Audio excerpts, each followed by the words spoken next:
Welcome to Holistic Human Performance Podcast. My name is Gena Bradshaw, where we talk all things holistic health, wellness, spirituality, fitness, meditation, energetics, and so much more to help you become the healthiest version of yourself. Let's dive in. This is not medical advice. This is simply to help you on your journey through health, fitness, and wellness. I hope this helps. You can complement this with anything that you are doing currently in your life. Enjoy.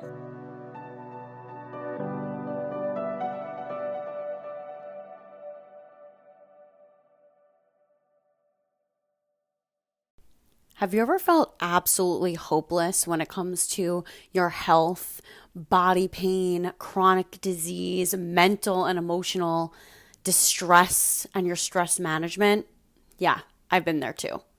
And after years of my own health and healing journey, learning all of these different holistic healing modalities and tools, I've finally come to a point in life where I have absolutely never felt better.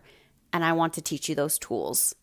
And that's why I've created the Magnetic Mobility Meditation Program, designed specifically to tap into your body, listen to the inner wisdom it's trying to share with you, and really connect your mind, body, and soul so that you can be the healthiest, happiest version of yourself and be able to thrive in your life and truly learn about your own energy, what you need, what your non-negotiables are, as I combine this body-based practice to help you reclaim your health and thrive in your life.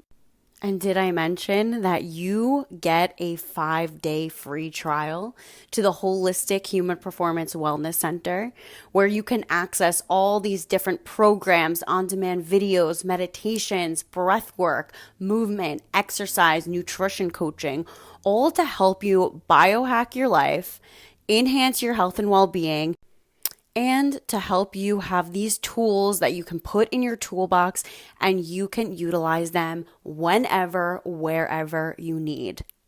Go get your 5-day free trial at www.holistichumanperformance.co/academy.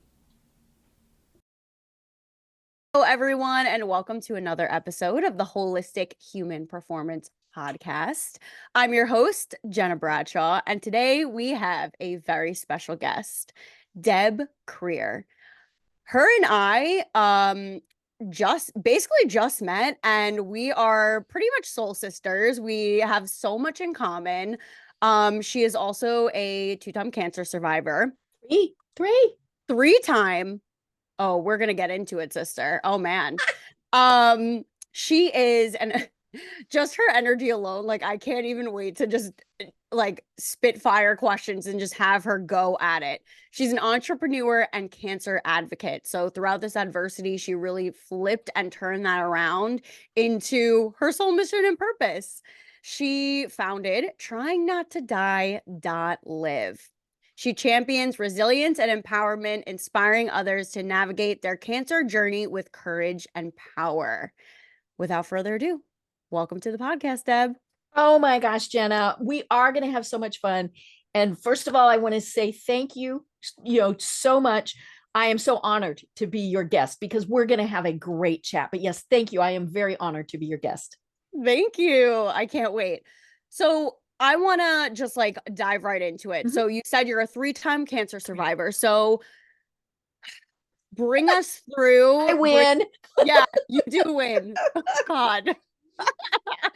So we have to have some humor, right? I mean, come on. You have to, right? Mm-hmm. So why don't you talk about, kind of your journey? Like, when was the first time you were diagnosed with cancer? And then kind of bring us through, like, when was the second time, the third time? And yeah, take us through that journey. Sure. Well, I'll give the Reader's Digest condensed version because it's condensed really version. long. Yeah, I know. 2 hours from now, I'd still be going, and then, right? So way back in 2015, I went for my annual physical, had my mammogram, and wasn't even home. And they called and said, hey, you need to come back. Now, I worked for an oncologist and for the American Cancer Society. So I tell people, I know just enough to be dangerous, right? But I knew that was not, oops, machine got unplugged. That was, Right. we've got an issue. So went back, another mammogram, was diagnosed with microcalcifications. So not a lump, not a bump.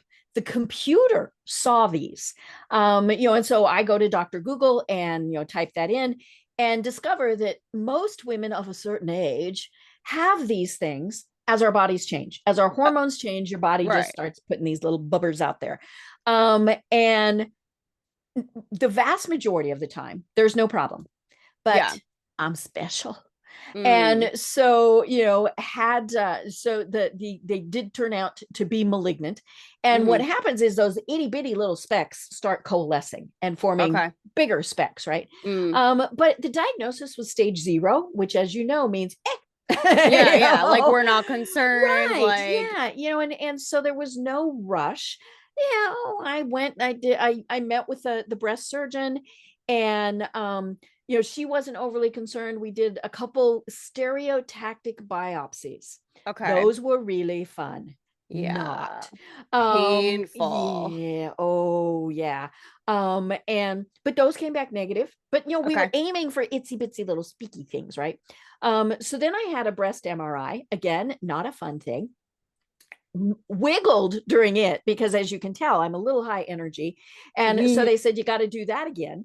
And so I actually had them sedate me. I'm like, there's no way I can lay there and not move. How long does that take? Oh, it was not long. And so it was, but it's uncomfortable. It hurts. Well, and you're laying face down in the machine, and you're up on kind of this little platform, and your girls are hanging through. Oh God. Oh God. And you're face down, and I mean, it was like, and so you can see why I had to be sedated, right? But I mean, the whole test was probably 10 minutes, if even that. I mean, it was, and so that showed that my lymph nodes, they glowed. We don't like glow. But on that side, so it is my left side, I had a massive poison ivy infection. And so we thought, well, that's what was making them get real hinky. But it was like, okay, let's go ahead and take out a couple lymph nodes and just see for sure. So this was the first time I actually had a surgical procedure. So had my lymph nodes on the left side removed. 8 of 12 were positive for cancer. So gosh. I went from stage 0 to, oh crap, it has spread. And so then everybody got real overexcited. Nobody was more, stunned by this than the surgeon. I mean, she really was just, she was very surprised. And so then I went and met with the oncologist, and the thought process was now, and I loved looking through your other episodes, because, one of the biggest things that I talk about is people have to do what feels best for them. Right. Right. And so I chose, to go the traditional approach. And so we decided to do chemo, a massive dose. I had 8 different drugs in one day. The cool thing is Jimmy Johns delivers to the oncology room. And clearly dude had been there before. He was not phased at all by what was going on. But felt good for a couple of days. Then I started feeling bad, and I was thinking, well, I just had 8 different drugs, right? And then woke up in the middle of the night and thought, oh no, something's really not right. And so ended up calling an ambulance. The fireman came. That was really fun because I was on the 2nd story, and they have this really cool little tractor like thingy that gets you down the stairs. And you can imagine what I'm like. Even though I'm in this intense pain, I'm just jibber jabbering along the whole time. So they load me off into the ambulance, and the hospital is literally 5 minutes away. But we stop, and I'm like, excuse me, why are we stopped? And they said, oh, it's a stoplight. And I very distinctly remember saying, don't I get lights and sirens? That's the last thing I remember for hours. I was unconscious. And what had happened was I developed a complication that happens less than 1% of the time. So I'm special. Right. And at that point, and it still may be true, I was the only person that had ever survived it, because it was you were sailing along thinking, well, I mean, these are just chemo things. And what happened was I went into septic shock, which Oh is no. quite often fatal. I remember the doctors arguing because the surgeon said he saw no need to try and do anything because I was going to be dead within several hours. And my oncologist, who is this little bitty thing, Stop it. she got up in his face and was like, Yeah. now, my husband said the conversation was a little bit different, but that's what went into my brain. And I remember thinking, excuse me, I get a vote here. Yeah. And so, obviously I had the surgery, did all that stuff, spent 7 weeks in the hospital, in and out of ICU, multiple surgeries, because septic shock, shuts down the organs in your body. Yeah. And so finally got out. Decided again, I was still going pretty much the traditional route. So I had a double mastectomy. Okay. And decided, I was not going to be lopsided, and I didn't want to worry about the other side. It was like, and I'm old, who cares? I'm like, got a I get what you mean, though. I get what you mean. Yeah. And I thought, it was, I didn't care. That's just where you were at in your mind, and that's what you chose. You don't want to, I've had this conversation where people are like, I don't want to live in fear with the other side, God forbid. And I can certainly understand why people choose reconstruction and things like that. It was just not something I wanted to do. It was like, no, I don't want more. But of course, I got a complication that the surgeon had never seen. Yeah. And so, more surgeries and all of those things. That was, entertaining. But then, start kind of recovering, as much as was going to happen, because, there were obviously lots of things going on. I worked almost the entire time. I tell people, hospitals have really good Wi-Fi. And it keeps your mind occupied, right? The more you can be normal in this process, the better it is. So, I kept working, all of those things. Fast forward several years, and now obviously I could never do chemo again. And so my official diagnosis, because somewhere in there I said, my rib hurts. Yeah. And so they did a test on it, and the test came back as inconclusive. So everybody decided, what, we're just going to say stage 4. That way I can get whatever treatment I need and not really have to worry about it. So my official designation is stage 4 metastatic triple positive breast cancer. And stage 4 is not good. I mean, but I've outlived some of the percentages already. But I am still actively in treatment. I have a port in my shoulder. I go in every 21 days and get hooked up. And oh, wow. So it's very entertaining. But, amongst wait, all of I that, have a question. How long has this been? So I've been having those infusions now 8-ish years, which is it's a drug called Herceptin, and now I actually take Kanjinti, but it's the same type of drug. And it's very hard on a body. And so the normal protocol is 1 year. But my body is totally unfazed by it. I have an echo every 6 months. My heart is like, it's working. And, we're good. And there's been, there's virtually no change. Slows me down for about a day. It's really not a big deal. But yeah, so, doing all of that. At one point, here comes cancer number 2. I was at my primary care doctor, who I love, and she said, towards the end, is there anything else? And I said, well, I got this thing on my arm, and it was just this tiny little sore that would not heal. That I'd had for probably a year. No, don't ignore those things, folks. So off I go to the dermatologist. Turned out it was basal cell carcinoma, which is actually very easy to treat. Out of all the skin cancers, and considering my complexion, this was not really a surprise. And actually, I'd never had it before. And and since then, knock on wood. And so he was able just to remove it in the office. This was not a big deal. Okay. Yeah. I have another pretty little scar, but out of all my scars, battle wounds, it's like whatever. And I tell people, my scars are why I'm here. Yeah, they're So battle I am wounds. fine with my scars. Yeah. But still going merrily along. And then last year at about this time, I happened to mention to my doctor, because like I said, I go in every 21 days, that I got this pain. She gets a little alarmed. I'm like, no, it's not that type of pain. Uh-huh. And I said, but I think it's probably caused by some scar tissue. And so she said, oh, we'll do a CAT scan. She said, because we haven't been able to do a CAT scan in a while because there's been no reason. And God love insurance companies. They Yeah. don't let you do anything. Just we're checking, Just for right? it. Yeah. Yeah. Mm-hmm. And so that came back. I mean, that didn't show anything for that, but it said, you have lesions on your thyroid. Oh no. So then we discovered, after a couple more tests, papillary thyroid cancer. And it is a brand new cancer. It is not an offshoot of the breast cancer. It is, and he told me, he said, this type of cancer is always primary. It's never but we caught it so early. I mean, I hadn't had any symptoms, nothing. And I'm sorry to cut you off, but yeah, because I know you have had the same. so when I had thyroid cancer, they didn't even know that it was thyroid cancer at the time. It was encapsulated, and they kept saying, "Oh, it's probably benign. It's probably benign." Right. We can't even tell. We have to do like slides, so we would have to take out your thyroid, half your thyroid, anyways.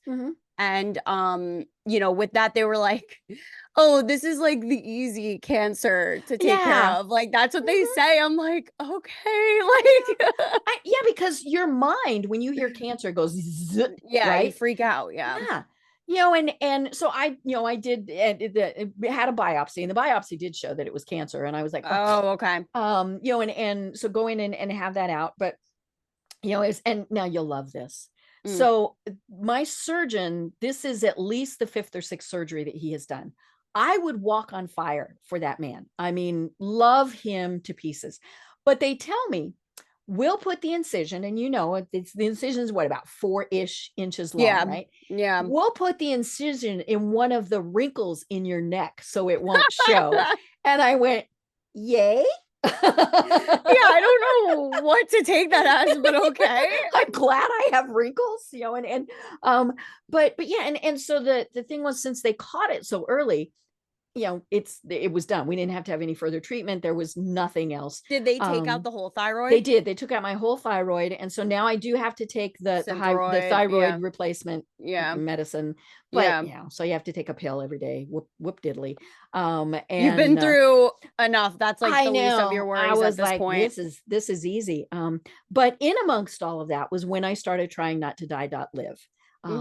And so it was something that I kind of got forced into. My arm twisted. My business coach was talking to me, and she knows my whole story. Now, the thyroid cancer removal was surgery number 33 in this whole process. Now, some of them were little, like getting PICC lines and things like that. But yeah, it was the 33rd time that I can remember where I was unconscious, right? Under anesthesia. And which does really fun things to your brain, right? But yeah, so talking to my business coach, and she said, because I was talking about other business things, but then we're on Zoom, and she shakes her finger at me, and I thought, oh dear, what did I do? And she said, you didn't go through everything you've gone through without using it to help others. Right. And so that's now what we have done is founded, trying not to die.live as a way to help anyone who's on a cancer journey, whether it's themselves or a loved one, a coworker, and we also work with medical people. I tell people, I am not a patient. I am a person. And like one of the times when I went in for a checkup on my thyroid, I hear them out in the hall, the thyroid cancer is in room 4. And I went out and I said, excuse me. Now I know that because of HIPAA, you can't yell my name out and all that. And I said, but I am not the thyroid cancer. Yeah. I am far more than that. And they apologized. And I'm sure the next person, they said, she's the one. But yeah. And so that's, that's, like I said, that is the Reader's Digest condensed version. And that took like 5-10 minutes. That's a wild story. I mean, wait, did you write a book or no? I have not. Not yet. But I know you have. Yes. I I found it very healing for Mhm. me throughout my journey. Mhm. And again, it was one of those moments where it was like, obviously it was to help me, but it was to Mhm. help other people Right. and to share Mhm. the story Mhm. and for them to use this as a Mhm. guide because, I didn't get those things. Like I Mhm. didn't know these things while I was Right. going through it. Mhm. I didn't know that there were like all of these different pathways. Mhm. Like you don't have Mhm. to just like I be know. bullied Mhm. Mhm. into this one Mhm. aspect. Yep. And I tell the story all the time. And I thank God for this surgeon too, who did the surgery on my neck. Well, thyroid. And Mhm. I have like a little bit of a scar, but it's not Mhm. too bad. It's been That's about because you don't 10. have wrinkles. Yeah, that's why. It's been about like 10 years. Mhm. So either way, the first doctor I went to go see, he said his protocol, he was like a Mhm. Mhm. younger doctor. He's like, we're gonna take out the whole thyroid, Mhm. you're gonna go on radioactive iodine, and then you're gonna be on medication for the rest of your life. Now I'm Mhm. 20 years old, mind you. I'm like, Right. no, No. that is not going Mhm. to work for Mhm. me. Mhm. When he said it, my entire body cringed. And I'm Mhm. so glad that I listened to my body, my gut, Mhm. Oh because yeah. who knows where I would be right now? I would be a Right. total freaking mess. Mhm. Mhm. And I'm young. Like I Mhm. want to be, I'm still going Right. through my menstrual cycle and Mhm. like Right. without the thyroid, Mhm. that's pretty important. Mhm. Mhm. So, I found the second surgeon Mhm. who, ironically enough, the first doctor had studied under him. So I was like, all right, Ah. I'm going to see this guy. Mhm. He was at Mhm. Memorial Sloan Kettering. Oh, perfect. Mhm. Yeah, he was great. He was Mhm. very like conservative in Mhm. nature. He's like, listen, you're young, it's Mhm. encapsulated. Unless I see something when I open you up, we're just gonna keep half. Mhm. You're not gonna do radioactive Mhm. iodine, no medication, Mhm. and you can function on one third of Right. your thyroid if you Mhm. take care of yourself. Oh yeah. I'm Mhm. like, sign me up, Perfect. doc. Like Mhm. Oh we're yeah. in. Mhm. And from there, it just like opened up a whole new world of Mhm. learning all of these Mhm. different like holistic modalities Yes. and Mhm. Mhm. herbs and all of these different things. Right. But again, it led me to the Mhm. path of helping other people. Right. Right. That's like the key. Mhm. You know, and I tell people we have to do what we feel is right for us. Yeah. We are the people in charge. Yep. And I tell people, I'm not a cancer survivor, I'm not a cancer patient, I am a cancer warrior. And part of that comes from somebody sent me this fairly early in my thing. It says, fate whispers to the warrior, you cannot withstand the storm. And the Mm. warrior responds, I am the storm. Ooh, you know full and body and yeah, chills. chills, right. But the other important part of that is we're not in this alone. We Right. have to build our tribes, and our medical folks, whether traditional Western or the non-traditional Eastern, all of those folks, they're just tribe members. Mm. And I love that you said the first doctor was a little bit of a bully, because that happens whether they're doing it on purpose or not. Right.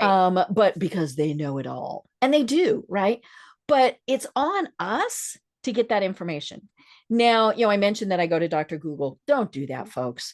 Do not go to Google, because if you type in even a specific cancer, you're going to get millions of results. Some would be good and some are absolute hooey, right? So figure out where the best places are. Now, I always recommend Mayo Clinic. Sloan Yep. Love Kettering is them. obviously a great one. Yep. But what are the other ones that you should do? And then find what works best for you. Maybe I know people who chose Eastern philosophy Right. totally. So no Right. surgery, no chemo, no radiation, Yep. and they're still Same. here. Same. Yep. So, it's what works. And I love listening to your interview with Dr. Milano, because she talked about the fact that we actually need to have a combination of all of it now, right? And obviously part of this depends on where you live. Of Um, course. but it's and it can be just as simple as, okay, like me, I chose chemo, surgery, chemo, surgery, surgery, surgery, surgery, right? But there's also nutritionists, there's physical therapists, there's massage, I've had Reiki, Acupuncture. Yep. acupuncture, nutritionists, mental health. I mean, Yep. all of those things are now part of this process, that you need to do what you feel is best for you. And Absolutely. and unfortunately or fortunately, I don't know, depends on your aspect, I guess. I know people who, to get the treatment that they wanted, they actually had to leave the United States. Yeah. And that happens too. But And that's okay. you need to do what you feel is best for you. Absolutely. Now I have a question because I'm Yes. curious. What kind of, because I am not the same person I was Mm. before cancer. Mhm. What kind of person were you? Because throughout my research and my studies, while writing my book, A Mhm. Survivor Story, I Mhm. learned that there are cancer susceptible Right. personality Mhm. traits. Mhm. I'm curious, what kind of person were you before? And I see this a lot Mhm. with breast cancer. It's like Mhm. give, give, give, Mhm. give, and Mhm. not able to receive. So Right. I'm Mhm. genuinely curious. So I'm an only child. Okay. And my mother was, God, I love both of my parents, but my mother was very independent and encouraged me to be that way. I see. So, I've been like kind of like I am my entire life, to take charge. I'm not going to get, pushed around by anybody. But did I eat well and exercise? No. Got it. Right. Right. Right. And it's not that we're saying that we caused our cancer, because Right. I've had people who've told me that, well, because you didn't do such and such, you caused your cancer. And I'm like, not talking to you again. Yeah. Oh, I'm like, that's really negative shitty. energy, go away, shoo Yeah, shoo. yeah. We don't need to Um, be doing that. well, and we know people who smoke 2 packs a day and never get lung cancer, right? Right. So, but yeah, I've always been the, hey, what's next? And I'm in charge type of person. Got it. Um, but I've also changed in the fact that I don't want to put off things. We all have our bucket lists, right? Well, my expiration date probably got moved up. Who knows? Who I have a knows? We don't know. I have a very clear image in my mind of myself at 97. So you know Yeah. what? So, That's what we aim for, right? yeah, But love you that. never know. Right. And so, but why put these things off? Take that trip, read that book, take that walk. All of those things that we put off, don't do it. Now, maybe I'm not going to do an around the world cruise, but Right. maybe I'm going to take a weekend vacation. And so and then the other thing is, and I just kind of alluded to it, those toxic people, Mm. get them out of your lives as much as you ASAP. can. ASAP. It's just, and there's always going to be people who are kind of the, I say this because this is my name, the Debbie Downers. But and that's okay, but I don't have to listen to them. Mm-mm. And so it's like, and so I thank them politely, and then shoo. And but it's also other things like, what books are you reading? What are you watching on TV? Are they things that put your mind in kind of a dark place? Yeah. Now, having said that, I know that there are people who think that, horror movies are the greatest thing in the world, and they get a, whatever. That's not me. I'm not gonna watch anything like that, because part of it is humor, right? We've kind of been talking about that. We know that humor helps us in, we know, mentally and physically. I mean, that's just a good belly laugh releases endorphins. I mean, all sorts of things. But watching some icky thing on TV, or I Love Lucy reruns, let's watch I Love Lucy instead. Yeah. Oh my gosh. That is accurate because so that's exactly, Mhm. what I teach people too. Mhm. And Mhm. that's also how I had to change my life. Although I was Right. never a horror movie. Like I literally Yeah, my no, I my was never. fiance I was like, ew, you're watching what? my fiance loves actually is obsessed with Game Mhm. of Thrones and I literally could not watch it No, because it's so gory and bloody right. and just Mhm. like too much for me. There's Like some PTSD stuff I think that happens. yeah, and Mhm. and Mhm. honestly, I'm just like I'm a humor kind of girl. Give me the comedy, give me the lighthearted, like romance, like rainbows and Right. butterflies. I So know. that's I'm going to watch the Hallmark Channel, right? yes, yes, yes. Or the cooking channel, like something that gets me in that space. Right. And that's a really valid point of like cleaning up your environment. And that's exactly what I teach. It's like, Right. okay, what's your food? What's your water? What's your Mhm. sleep? What's your nutrition like? You have to really reevaluate your entire life. Right. You Yeah. have to be okay with the fact that your old self is literally going to die off. Right. Yeah. And that's You know, okay. and others around you benefit, right? My Right. husband's cholesterol, the bad numbers have gone down, the good numbers have gone up There because you we go. eat a lot more of the white meats. Now, Yep. I like meat. Me You too, know, girl. I'm not going to Nope. be a vegan. I'm not going Me to be too, girl. vegetarian. Me too. But you know, red meat maybe once a week. Yeah. You know, and he's like, fish again. You know, but there have definitely been benefits. Yeah, You know, now absolutely. that said, if I can have a Big Mac, I might go have a Big Mac. But the thing is, you just do that maybe once a month Yeah. as opposed to a lot. Yeah. Right. Everything in moderation. Oh It's kind yeah. of like Oh yeah. what is the lifestyle that you Mm-hmm. desire to live and like Right. what really Mm-hmm. makes you feel good? Mm-hmm. Because I know Mm-hmm. people that like for me, I have just because of my upbringing, Mm-hmm. like I don't eat fast food. I'm Mm-hmm. good. It doesn't taste good to me. Mm-hmm. However, I know people that they're changing their lifestyle Mm-hmm. and they're like, you know, they're not sick or anything Mm-hmm. like that, but Right. they want to shed some They just pounds. want They to want to be feel healthy. better. Mm-hmm. They want to be Mm-hmm. better. But if they go to like a party or something and Mm-hmm. they see cake, they're like literally beating themselves up over the Mm-hmm. cake. I'm like, just eat a piece of cake then. Yeah. It's And literally going don't to take the stress you out biggest more. slice. Take a Right. Just smaller slice. take a bite to Mm-hmm. satiate. Right. Right. Exactly. So, okay, so this is just such an interesting story. So now tell us about your business. Tell us Mm-hmm. about what you do. Right. You know, is it in person? Is Mm-hmm. it online? Mm-hmm. Like how do you do that? Right. So my business, you know, that Yeah. pays the bills, Right. it's called Wise Women Communications. And Oh, we're a full service marketing agency. We do work predominantly right now with senior living communities okay. to help them get their message out because hello, I'm that demographic, right? But it's, you know, it's a lot of fun and I enjoy it. And the really important thing is my clients know what I go through.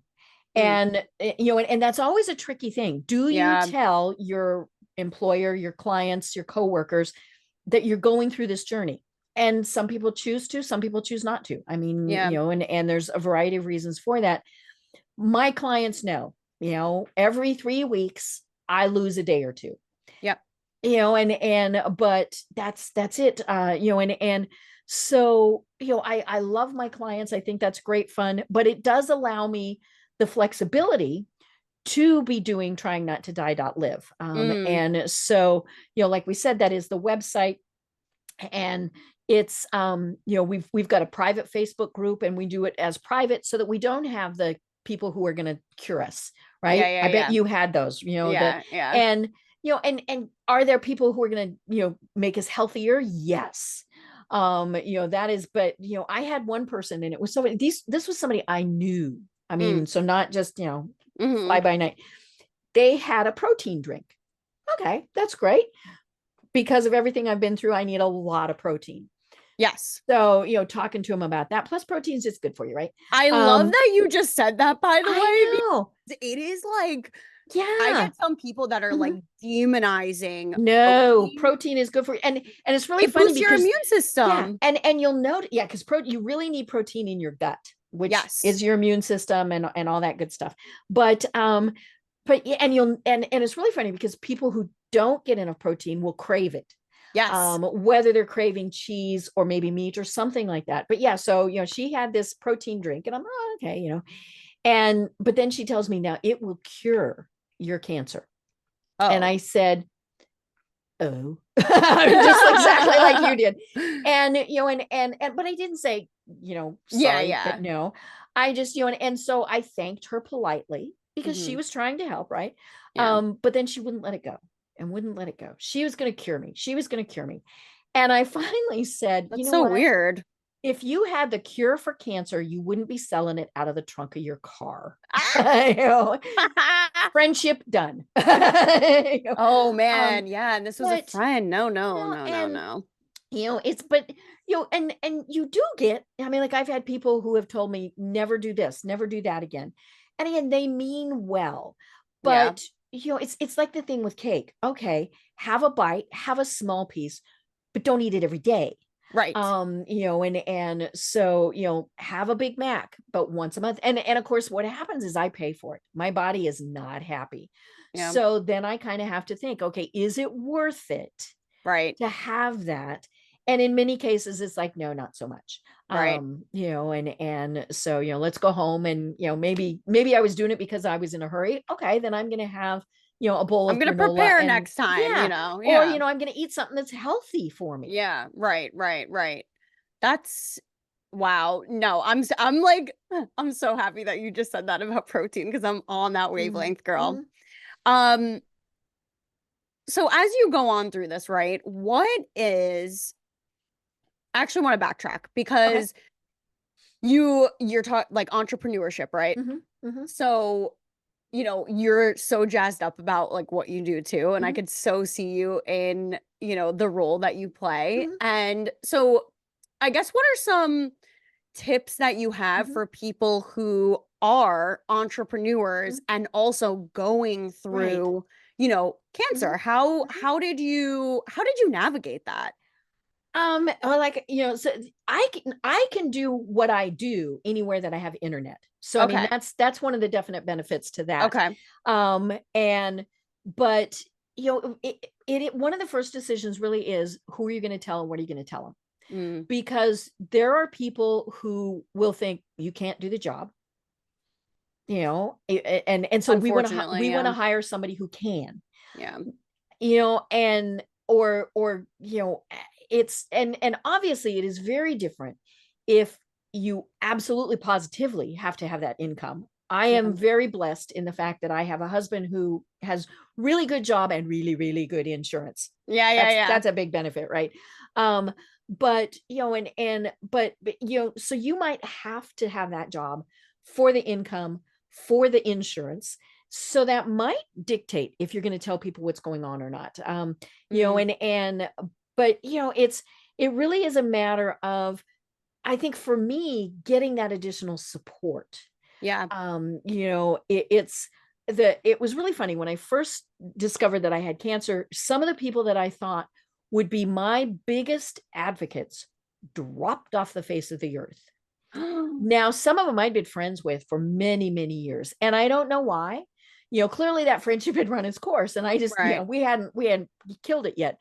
But and maybe it was that they didn't want to think about their own mortality, or Mm, which, right, there's obviously very valid reasons. Other people that I didn't think even knew I existed have been some of my greatest supporters. But it comes back to building that tribe. The more people you have who support you, the better it is. I distinctly remember one of the times when I had surgery thinking, well, I can't die because all those people will be mad at me. And so, but when I go in for anything, I know that there are all these people sending their healing thoughts, their mm, prayers, whatever it is. And so for me, it's like there's a bubble when I go in of support, so I'm not in that room alone.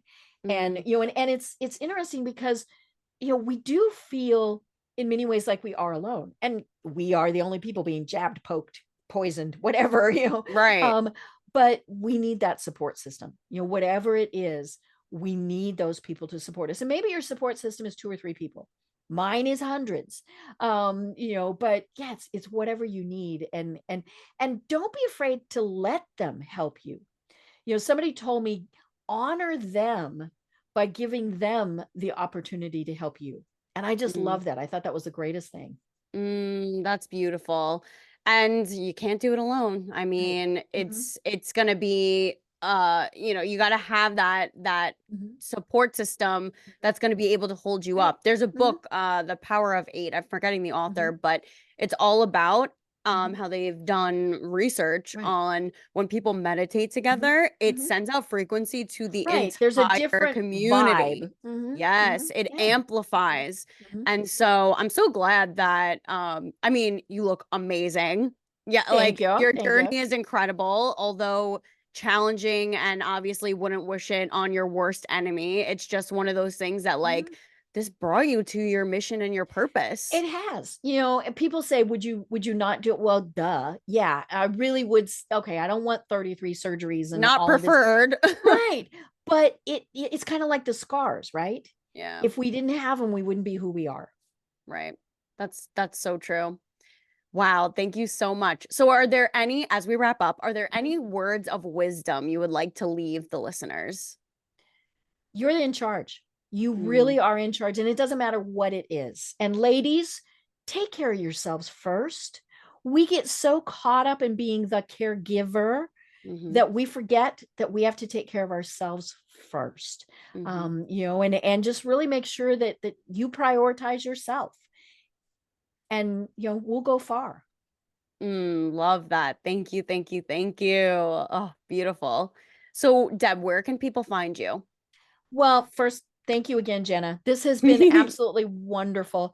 They can find us welcome. on www.tryingnottodie.live. And there's lots of great information there. There's lots of resources. There's our blog. There's also ways there is the link to our Facebook group. And then there are ways to contact me, if you want to do that. So, tryingnottodie.live. Excellent. Thank you so much, guys. If you like this episode, like, share, subscribe. I will put all Deb's information in the show notes, and I'll see you in the next one. Bye.